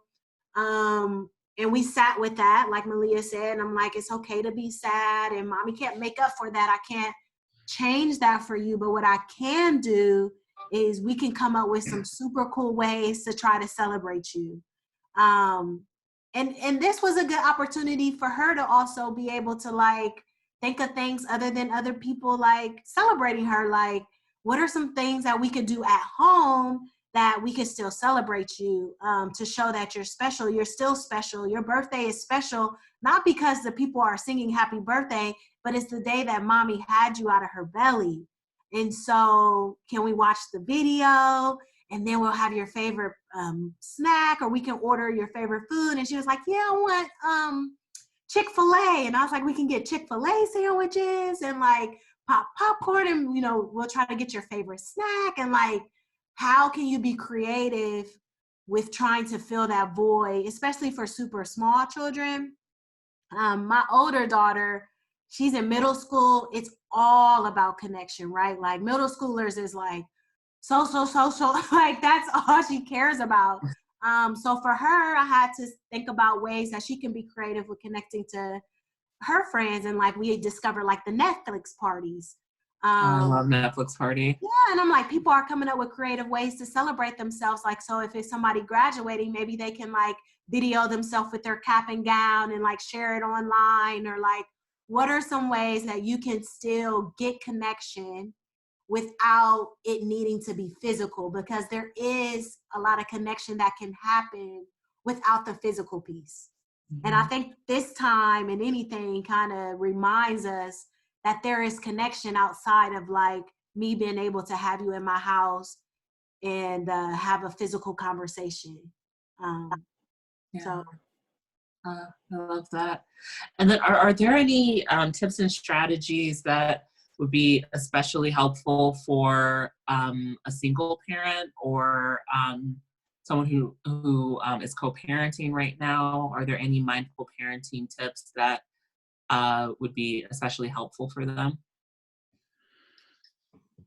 Co-parenting. I feel like everything we said would apply, but I know that there are specific stressors when you don't have a partner to just be like, tapping out. So I wanted to make space to talk about those specific needs. Yeah, I mean, kudos to single parents. I think that's just, I mean, there's no words that can express to me someone who's doing this job, especially during this pandemic, but just in life, because raising children shouldn't be in isolation. I think that raising children is very communal. I think that if we think of our ancestors, we think of like the village, right? Like that is part of raising children. So people who are doing it alone, there's just no amount of words that can express how much they're taking on. But again, you know, definitely be shifting your expectations. No one should be doing all the things. You cannot do all the things. And you have to really, I think for people, you have to be okay with not being able to be your best in every role right now. You know, when you set that expectation for yourself and then you don't rise to that, the disappointment that comes from that, or the exhaustion that comes from that, that's what's triggering, that what will drive the behavior. So really adjusting your mental mind state. And something small that I wanted to mention that you can do as a single parent is really the positive self-talk. I think a lot of times in our minds, we create like these distortions and this negative thinking, like, I'm in it by myself. No one's here for me. I can't call my baby's dad. He ain't gonna pick up the kids, or I'm doing this, like all these negative things. And when you tell your brain that, when you're feeding that energy to your thoughts, what happens is it manifests in your body. And then when it's in your body, it shows up in the way that you're acting. You know, what starts in the brain usually comes out with the body. So try to reduce some of the things that are driving some of the negative thoughts, and really feed yourself. I'm doing the best that I can. I'm a superwoman. This is not normal. This is, you know, all the things that, you know, to make yourself feel better, will usually have you have a more positive outlook about life, and really taking in moments of gratitude. I think I've seen that in the Tansy said that. Yes, like stop and appreciating, like, I'm able to give my family a roof, and I'm feeding my babies, and they wake up and get to see me. And there's, you know, children who don't get to wake up to even a single caregiver.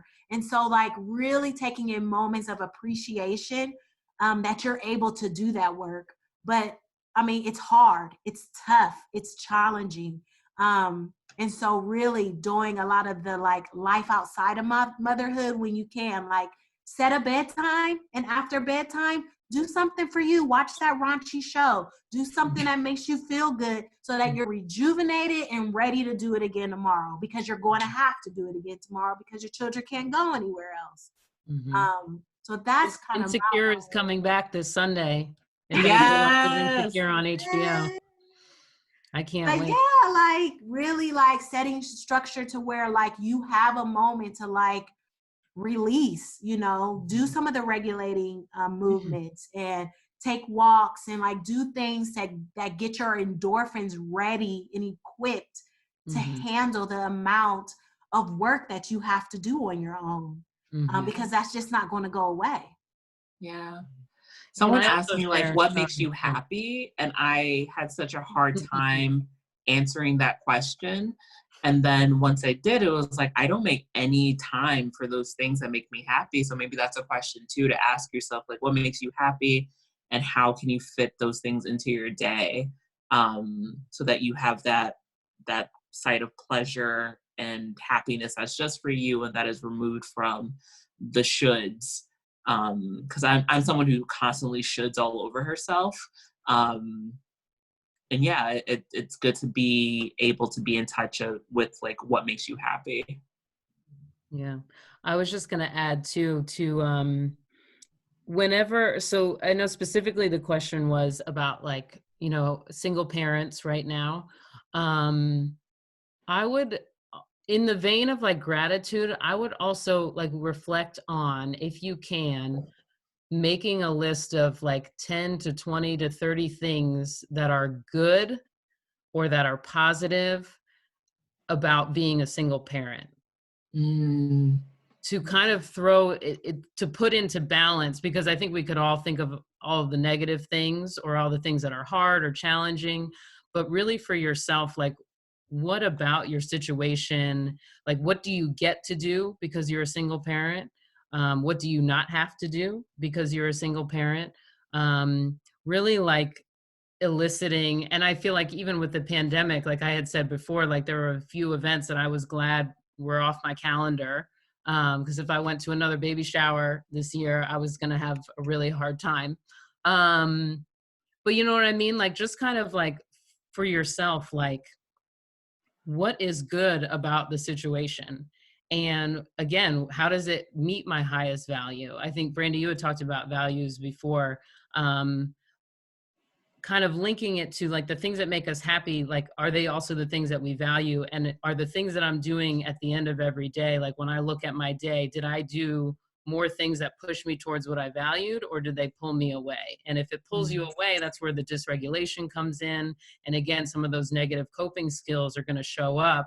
And really, again, it's just information. Like you can just look at it as like, these are just neutral messengers that are coming to say, hey, are you okay? No? Okay. Well, you can always change your day tomorrow. You know what I mean? Look at what you're doing, and is it pushing you closer to what you want, or is it pulling you further back? But yeah, when you said that, I thought about that for a second. I was like, oh, let's single parent in a pandemic by yourself. Like that's hard. But again, like living your own life and your own story, like really thinking about like, how does this serve me to be in this situation? And then creative strategies that you guys have seen that kids are implementing. So when I wrote this question down, it was specifically, I was thinking about Brandy's daughter, Kennedy, coming up with an LED light system where it's like, if it's red, I don't want y'all talking to me. Therapist kid. Yeah, so for her, my 12-year-old, she's very emotionally in tuned. She wears her heart on her sleeve. I'm also the same way, and it can be a gift and a curse at times. But one thing she did is she earned some money. She ordered some LED lights, which are like lights that illuminate certain colors in her room. And I was like, oh, this is cool, Kennedy. Like, I like this. And she was like, yeah, Mom, these lights reflect my mood so that when you enter, you know how to acknowledge me. And at first I was like, girl, I don't need to be acknowledging you. And then I'm like, oh, actually, that's an awesome idea. Yes, girl. So like if it's a certain color, at least as a parent, I know like, okay, she's in a crappy mood. That might make me wait a little bit longer to, approach her. There's still some guidelines as far as me being her parent. Like there's some things that are just non-negotiable. If it's time for you to do laundry, you got your red light up, sis, mom asked you to do the laundry. You know what I mean? So like there's some, but I'm flexible, right? And I want her to know that I value her trying to share and express her feelings appropriately. So yes, and again, journaling, like for her, she doesn't, I think for especially like teenage girls or teenagers, they don't usually go to adults to really, especially adults that they're close with, to share like pertinent information. They usually go to their peers. So to relieve some of that stress, I started like a back and forth journal. She gets to write in, like it's a prompt or something that she wants to write. She'll leave it on my dresser, and then I can reflect and write back to her. And so there's no like verbiage happening. That's really beautiful for her. Really? Yeah, raising teenagers, like that's something that I had to, again, like I want my kid to feel like she can speak to me, but if she doesn't feel comfortable with sharing physically, then I have to give her something to be able to do that. For my little ones, I'm a big advocate for sensory integration. So a lot of the things that I do is around feelings, not feelings, but your senses, using touch and smell and feel. So we do a lot of water play. At any time, I tell my favorite parent hack is throwing kids in the bathtub. Like if you don't have anything to do, throw your kids in the bathtub with their favorite toys. It will give you your best 20 minutes of solitude if they can be safe. And so really engaging in sensory play, because that helps with regulation. We know that our senses are tied to parts of our brain that help us remain calm. A lot of things that we've been doing here at my house too is around yoga and like movement. We've been doing a lot of like dancing or before they go to bed, trying to regulate their bodies by doing something that's calming, that helps them kind of ease into bedtime a little bit more quickly. So yeah, using sensory integration and definitely like, again, like, giving them tools to be able to communicate in the best way they want to communicate, not what we believe they should be doing, but really thinking about what is their input and interest. Yeah. And I would add to that as far as regulation, because I have like a list or a menu that I sometimes give families, and taking a bath is definitely one of them. And again, this is where I think like the flexibility comes in. If your child seems dysregulated and it's only 2:30 and you're like, oh, but we usually do bath time right before bed.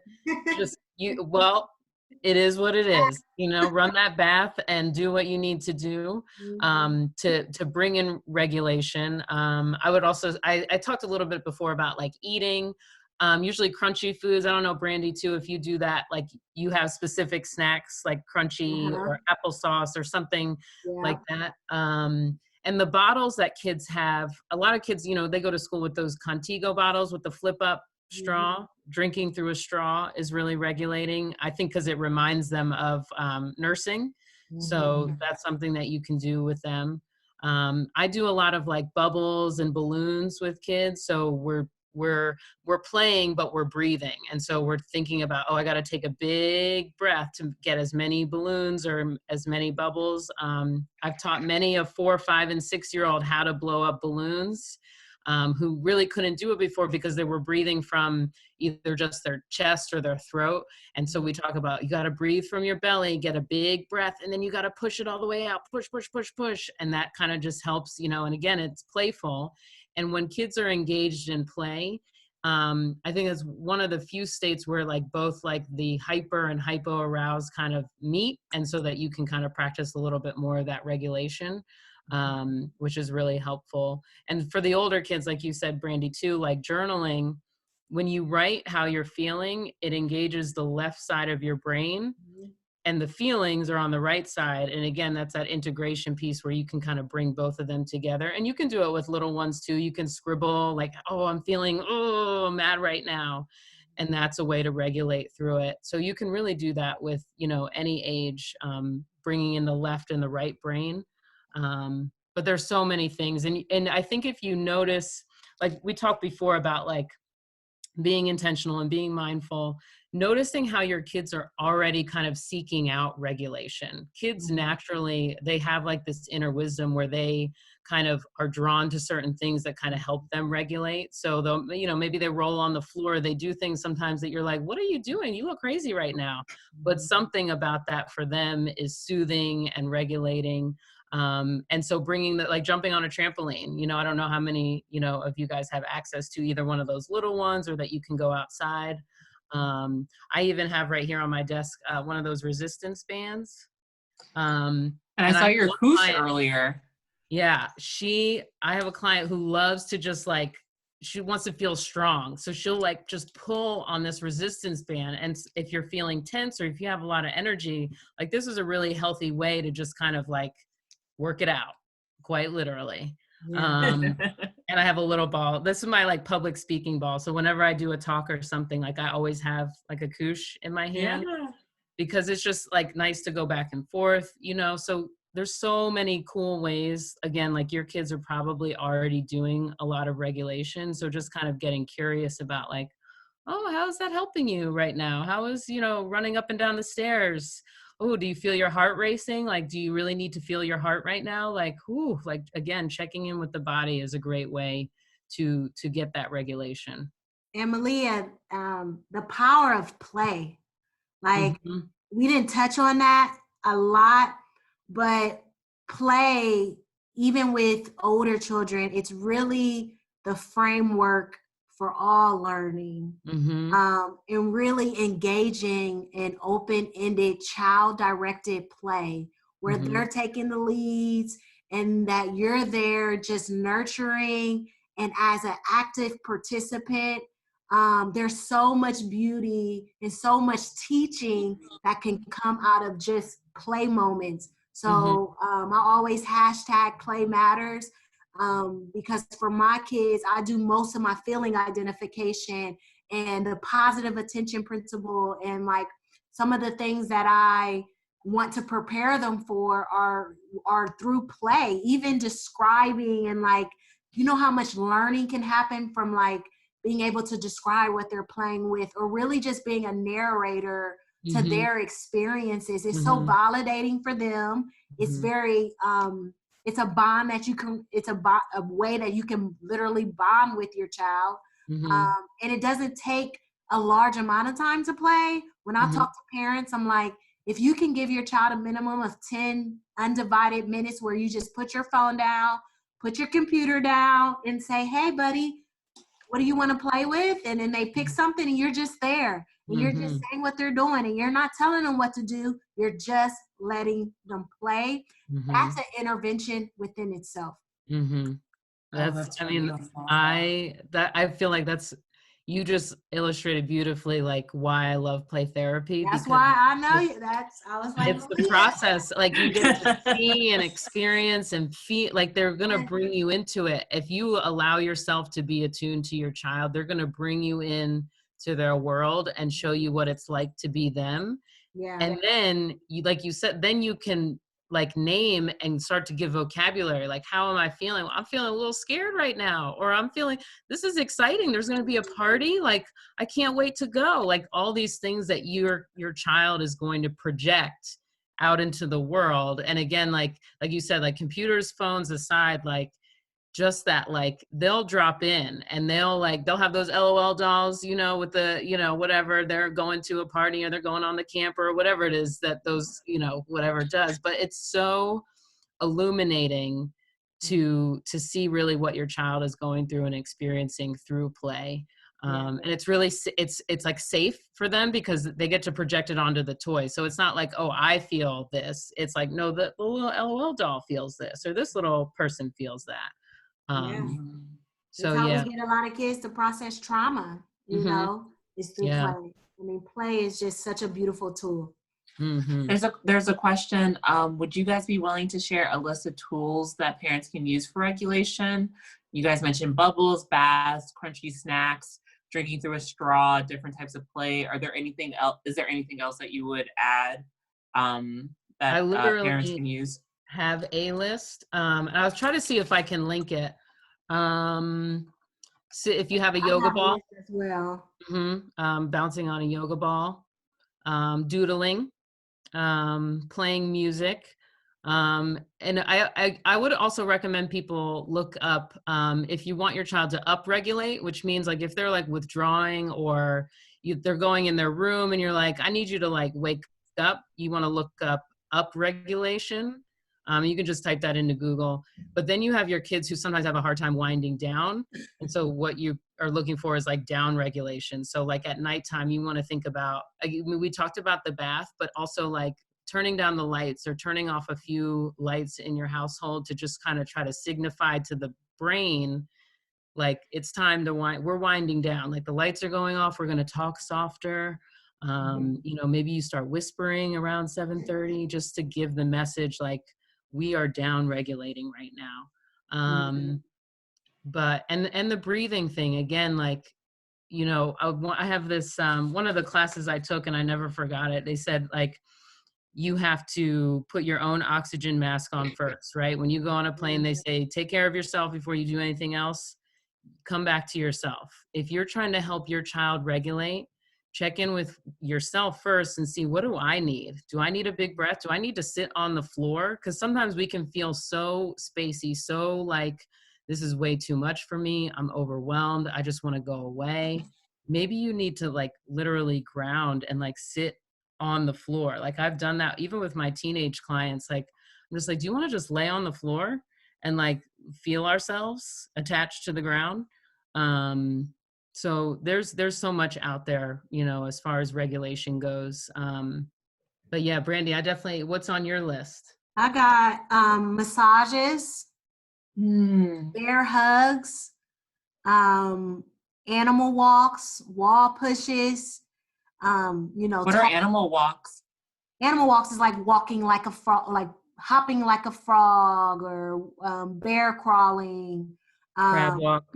Yeah, tearing paper, crumbling paper, kinetic sand, you know, Play-Doh, making your own Play-Doh, cooking activities, kneading, stirring dough, writing and then wiping off, erasing on a dry erase board, wall sits. I mean, anything that is movement, heavy and moving, and you know, those are some ideas that I have, and I'm going to share that with you. I'll send that to your email if you can share that out.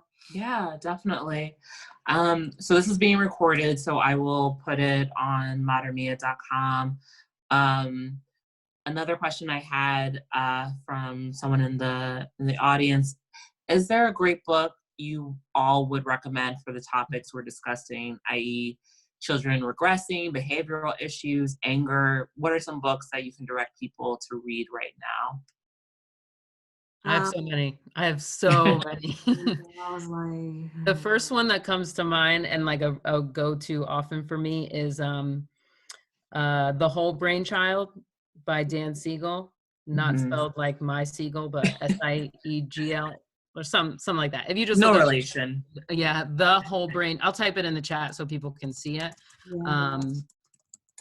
That one I just love, and I think it highlights so beautifully like what kids, you know, how they experience life, and then how it kind of drops in, and then it also gives you, you know, really concrete tools about how to support them. The Again, Conscious Parent. Oh, that's my favorite. That book is just transformative. It taught me a lot about conscious parenting. I think you pronounce her name Shefali. Oh yes, yeah.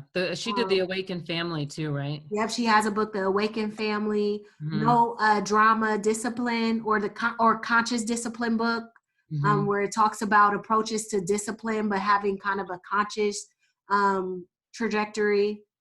Those are some of my favorites. Yeah. Oh, I like that title, How to Talk So Little Kids Will Listen. Mm-hmm. I love that book. That one, again, That's an like amazing concrete title. tools.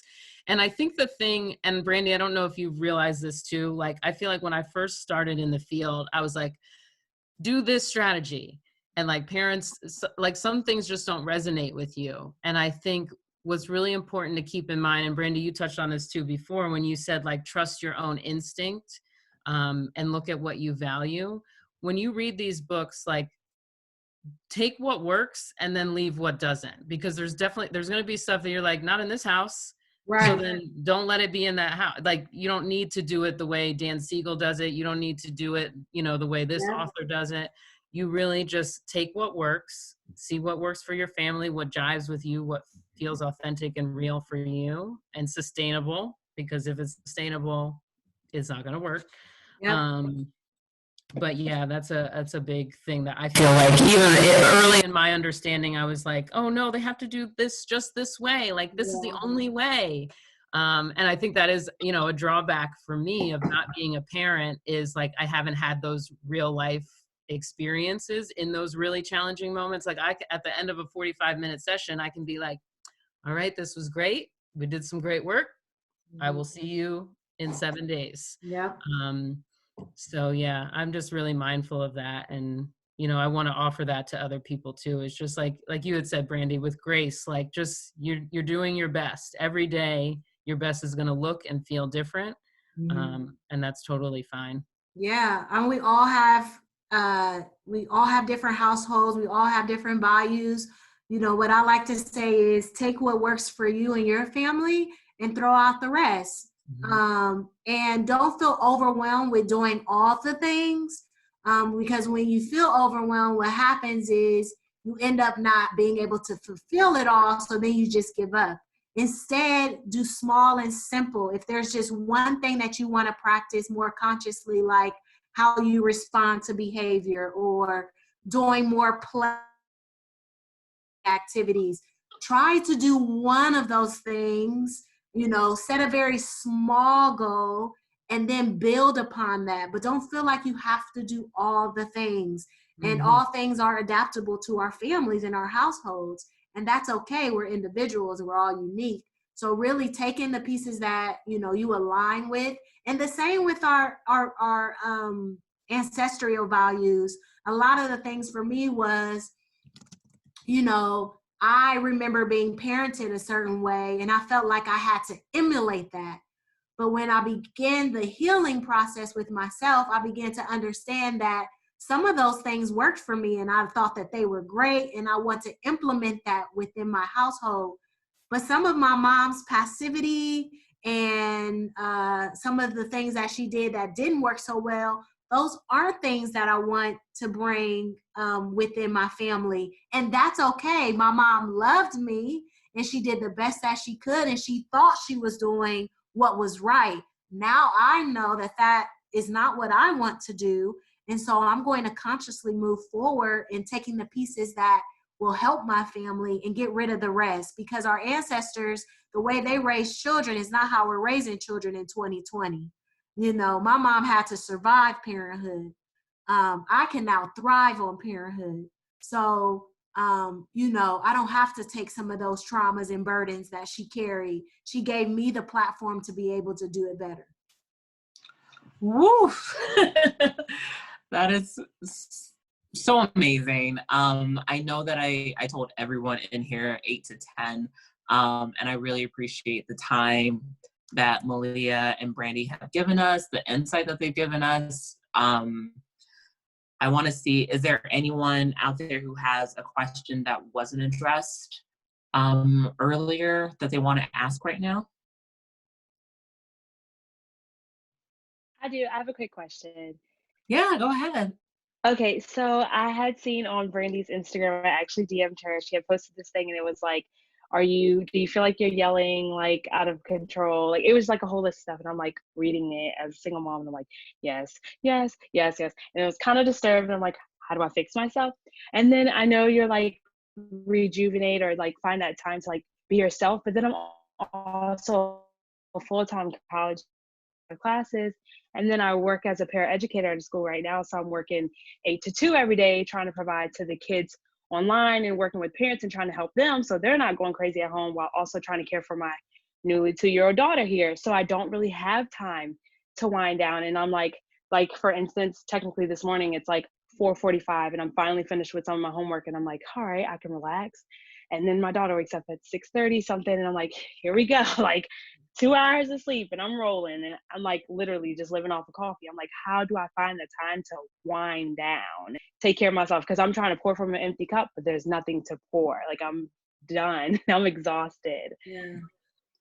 I challenge you to prioritize yourself. Okay. The same way that you set schedules for all the other things that you're doing, set a schedule to then pour into yourself. Okay. It has to be a priority, sis. If it's not, you're not going to be able to fulfill those roles that you're playing, not effectively, not efficiently, not the best way that you can. You might be running on fumes and you're doing the best, you feel like you're being adequate, but in reality, if your core self doesn't feel good, you're not able to implement that in your daily life. And that's not fair to anybody around you, and especially not fair to yourself. One thing for me as a social worker, what I had to do is set boundaries. We talked about boundaries earlier. I was feeling so drained by all the cups I was pouring into. And I had to really set boundaries. This is the time I'm going to allocate for myself. And just like I don't let anyone come in during those, when I'm doing other things, I'm not going to do that for me. Why would I not do that for me? Prioritize yourself. Put yourself on the schedule, literally, me on your schedule. If that's a little bit of time, sometimes finding moments of solitude is like 5 minutes before you go into class, 5 minutes before you take a phone call, taking a moment to just sit there, be mindful, try to have some moments of gratitude, take some deep breaths. It doesn't have to be like this long 30-minute like mindfulness, expectation. It could be, before I walk in here, before I take on this role, let me sit with myself. Let me empty my mind. Let me eat an adequate meal. Let me really be pouring into myself. You have to prioritize yourself. It's a necessity. Okay. Yeah. Thank And you. I think like you said, when you said eat a meal, I was like, ugh, because those are the things, like it's going to, I think like to get curious for you, like how is it showing up? Like, are you like, it almost like there's maybe like a tense energy that you're like going through because you're just like running. And so Right. like, checking in I and being like, feel how like do super flustered, like something so small is like triggered for me right now. Like, Mhm. I mean, if someone like rolls their eyes, I'm like, why? Which like I'm instantly like the angry Black woman in the room. Right. Like it's bad and I don't want to be that one. But I'm like, Right. I cannot control it. Like I'm like, I'm so lost, and I'm like reaching out to all these people.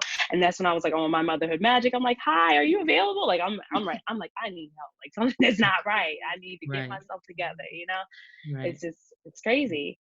Yeah. And so like noticing how it's showing up for you in that way and being like, all right, how am I going to modulate that? And that regulation of like, I'm going to breathe and I'm going to schedule, like, I'm going to make sure I eat breakfast, lunch, and dinner. And like, and that it's hearty and that it nourishes me and it makes me feel like complete.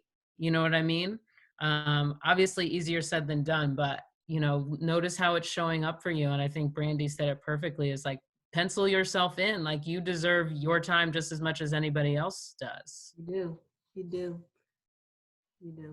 Yeah. And you have to really believe that. You have to believe it. Because half of it is just believing that you are worth the time. Once you believe it, then try it. Then implement small moments, 5 minutes, 10 minutes, moments in between. But you gotta first believe it in your brain that you have to feel, you have to pour into yourself. because it's just not, like I said, it's just not good for anyone else. Okay. Thank you. Thank you. Thank you. Thank you. Thank you for that question. That was so important. And thank you. Thank you for asking that. Does anyone else have questions?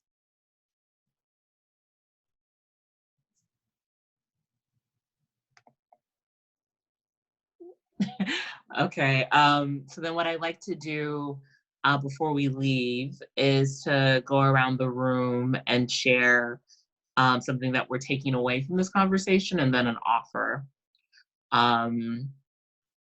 And if you don't feel comfortable putting video on, you can just put audio. But if there's something that like really jumped out at you that Malia or Brandy shared, definitely share what that takeaway was. And then if you have an offer that you have gathered from, gosh, a month of parenting during a pandemic, please pipe up.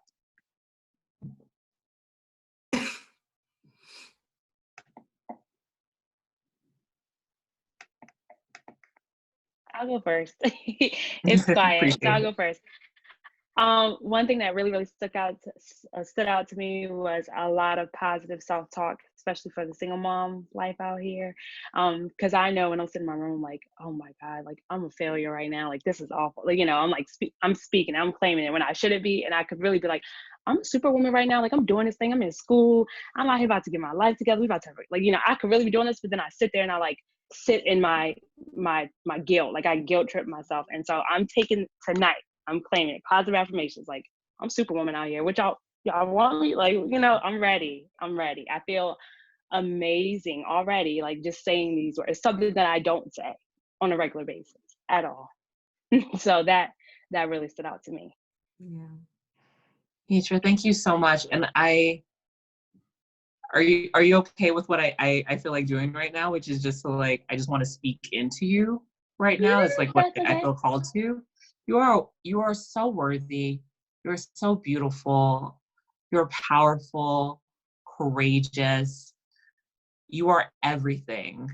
And that's what I felt called to say. Does anyone have words Thank you. of affirmation for Nitra right now? I have the Brene Brown, it's like my background, but I can't get to it on my computer right now, but it just says like, you are worthy of love and belonging right here, right now, not if, not when, right now, just as you are. And I think, yeah, like feel that. Yeah. Thank you. Mm-hmm. And you, I put on my nice robe. I got her recording. Yeah. So I switched it up. But Nitra, you deserve to rest too. It is okay to rest. It is okay to take a nap. Penciling in it, it's okay. It's okay to go to sleep. But you're strong, you can do this, you are doing it.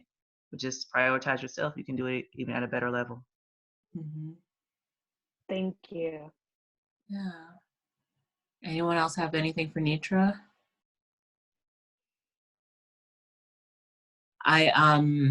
Yesterday we had, or not, I don't know what days are you guys. I just said yesterday and I meant last week. Last week we had 2 relationship therapists, one of which is offering, if you're in New York, I don't know if you're based in New York. If you are in New York, she's offering free coaching and counseling Tuesday, Wednesday, Thursday. And then the other therapist was offering free coaching, or not free, sorry, discounted coaching. And then I personally know someone who is offering free 8-week coaching. So if that appeals to you, if that's something that you need, definitely reach out to me, tomi@modernmia.com, and I will connect you with her. So that's my offer. Because I'm not a mom yet, I took everything that everyone said for that day when these babies are here. But until then, I took everything in that Malia and Brandy shared. But my offer, are those resources that I have right now. So definitely reach out to me. And, you know, I just want to welcome anyone you can always slide in my DMs. I don't mind it. Always like to offer a word of encouragement or motivation or reminders, gentle reminders is what I like to call them.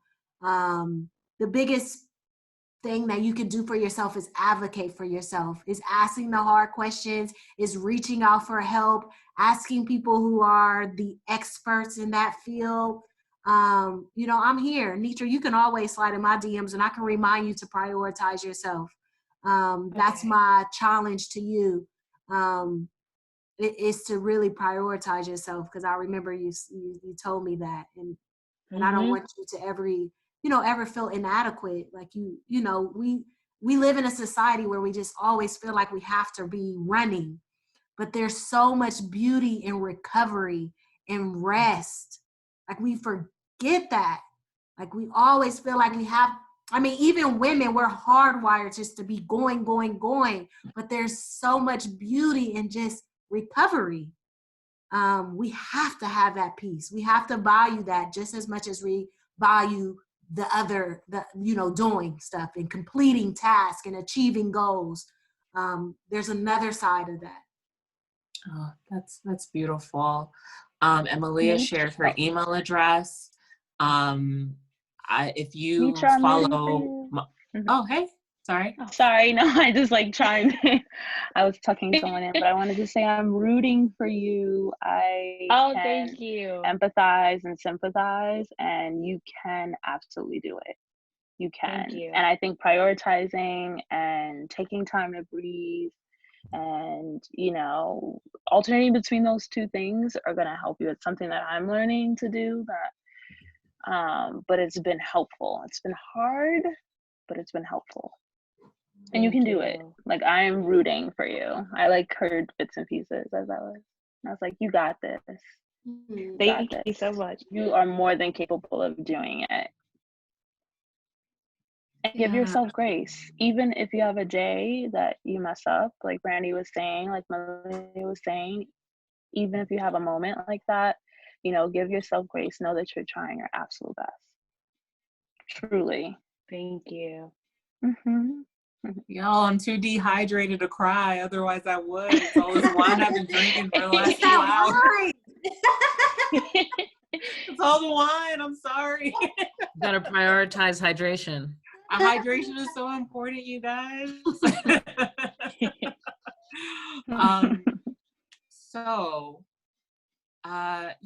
Malia shared her email address. Tansy just shared her IG. Brandy at My Motherhood Magic. Malia Thrilla.in.Malia, which I think is amazing. I had help with that handle because I was like, I don't know what I want it to be. And I'll go on. I just want to let everyone know my Instagram is not like mental health based. Like, it's just my personal. So, I mean, you can feel free to reach out. I don't really post a lot of mental health things. Like I got enough on my plate. And that's one thing I'm like, I'm not going to add to my thing. But I'm more than happy to share resources and share ideas and share community with you ladies. Yeah. And a recording of this will be on modernmia.com. All the links that Malia and Brandy were sharing throughout will be there. And yeah, y'all can't cry because all the alcohol. But this was such an amazing evening. Thank you so much for being here, for being so transparent and vulnerable and sharing your experiences. Brandy, Malia, do you guys want to share where people can follow you? Like just speaking it in case people aren't in the chat. Yeah, I mean, you can follow me on My Motherhood Magic across all forums. I have a blog where I write information for about childhood mental health. And I'm pretty active because a lot of my life is mothering. And so you'll see me just using my profession mixed with what I do on a day-to-day basis. So I challenge you to join me. And I hope that you feel like you can gain pieces from information that's shared, at least to challenge you or to think more consciously. And then I just want to leave you guys with one quote that I wrote down. No parent is always conscious, gentle, positive, peaceful, or authentic. We have to choose to be, and we practice moment by moment. The more practice, the stronger we grow. Beautiful. Italian chef Thank you for kiss. sharing that. Yes, thank you. Malia? So my is thrilla.inmalia. And my website is, so it's at the end of my email, it's thetherapyinstitutenj.com. I think unlike Brandy, so my work is like purely like in the clinical, in the trenches. I'm working with kids. I'm hoping to branch out. That's why I reached out to Tomi into more speaking engagements and just offering insight and support. So stay tuned, and hopefully I will have more, events where you guys can participate and share with other ladies, who might need it. Yeah, I'll be your accountability partner for that shit, because Yeah. both of you were phenomenal. But yes, Yeah. thank you. Thanks. Thank you. Thank ladies. you. So,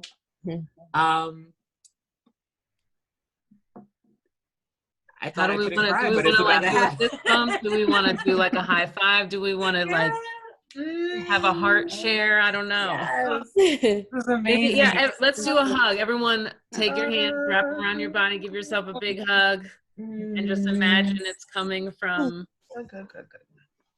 And if your kids aren't asleep yet, now you can go into it more effectively. Yeah. Yeah. Yeah. So next week's Mom's Night In will be about health. And then maybe I'll do like a Netflix party and we'll just hang out. I don't know. But thank you guys so much for being here. I will share this on Matermea, MATRMEA, Instagram, Facebook, website. But yeah, thank you for being here. All the things, you guys. Tansy, what were you saying? Hold on. Yeah. If So anyone has little ones under 5, check out Monica J. Sutton on YouTube. Great circle time done daily. Thank you all for your honesty, transparency, and heart. Thank you so much. I definitely got what I needed. It was encouraging and practical, and the reminders that I needed. Y'all, thank you. So yeah, everyone, like, just go into your evening. Like, Yeah. y'all are amazing. I'm in awe of everyone who's here. So yeah, I'll be in touch, but y'all have a great night. Yes. Thank Bye. you. You too. Thank you guys so much. Bye. Stay safe All and well right, out there. bye. Yeah. Yeah. Bye. Be safe, be healthy, be well. Thank you. Bye.